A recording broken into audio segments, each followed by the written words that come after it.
groom, I think, has to carry out his first official duty, thanking so many people for making this such a special day.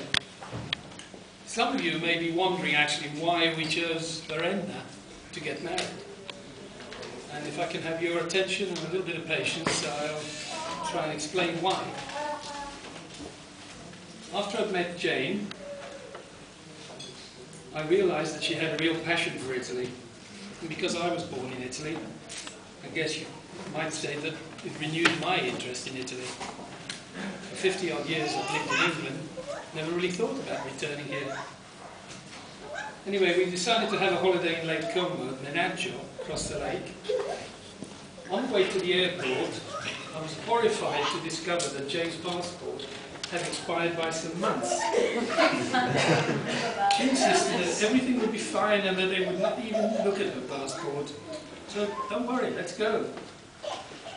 At the airport she was told to leave, but again she insisted that I should board the plane, which by now was waiting to taxi. The last I saw of Jane was being escorted out of the plane and her luggage being removed from the plane, along with some vital heart pills which I needed and I put in her bag for safekeeping.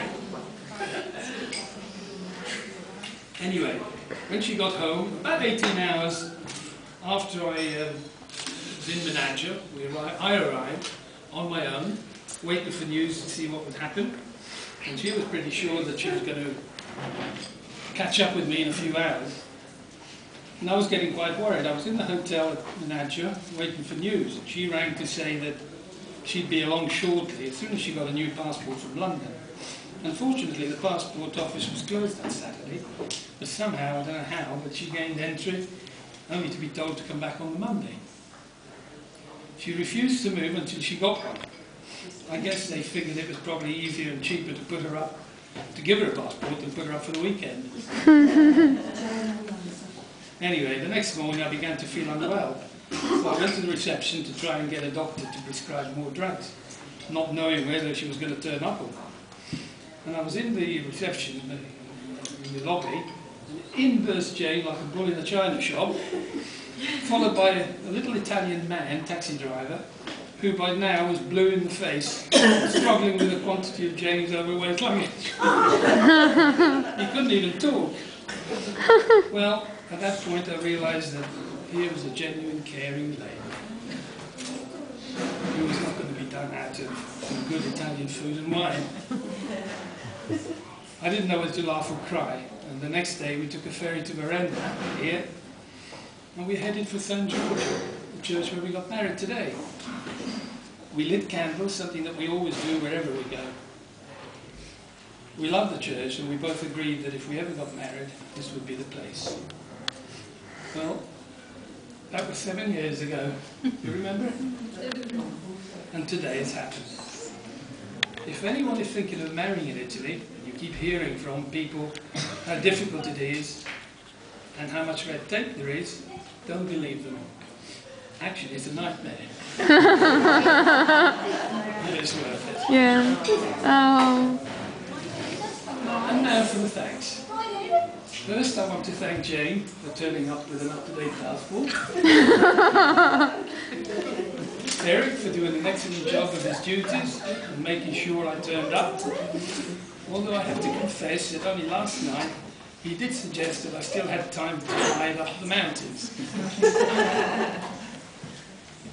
Betty and Ray, who have travelled all this way, at the young age of 92.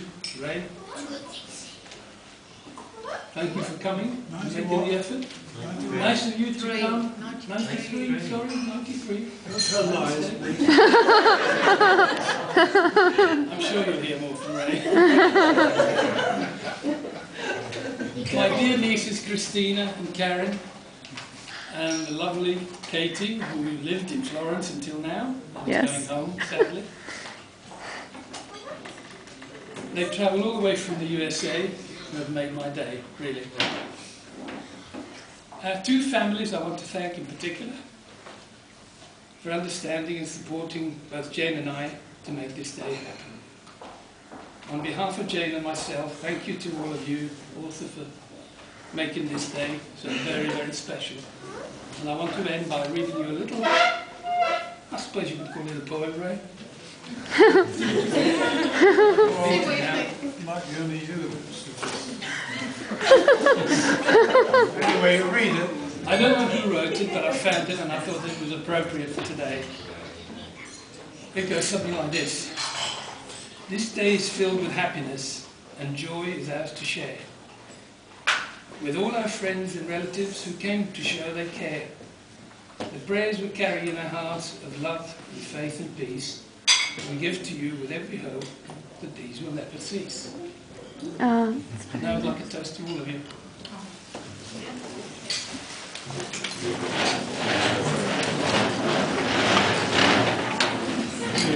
Thank you, that's all I'm going to say. Cheers.